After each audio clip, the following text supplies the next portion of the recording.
Sebuah perahu nelayan terbalik di perairan Selat Bali, Gilimanuk, Minggu 3 Desember pagi. Perahu nelayan yang ditumpangi 6 warga penginuman Gilimanuk tersebut terbalik diterjang ombak dan dalam kondisi mesin mati.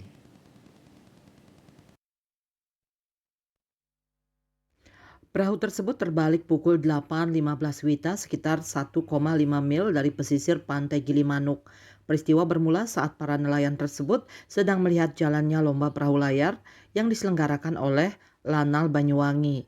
Saat itu nelayan lain melihat ada perahu nelayan yang sedang mengalami masalah mesin. Para nelayan tersebut kemudian berniat membantu perahu yang mengalami masalah mesin tersebut. Namun saat mereka hendak mendekati perahu tersebut, perahu mereka justru terbalik akibat gelombang tinggi dan angin kencang. Beruntung keenam nelayan tersebut berhasil diselamatkan oleh tim patroli laut Lanal Banyuwangi. Mereka dievakuasi menggunakan RIB dan Sea Rider Lanal Banyuwangi.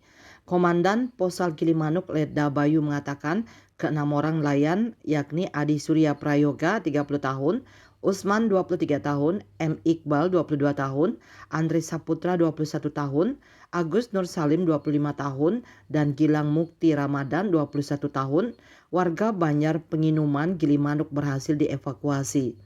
Berikut perahu yang terbalik juga dapat dievakuasi di Gilimanuk. Surya Dharma, Bali Pos melaporkan.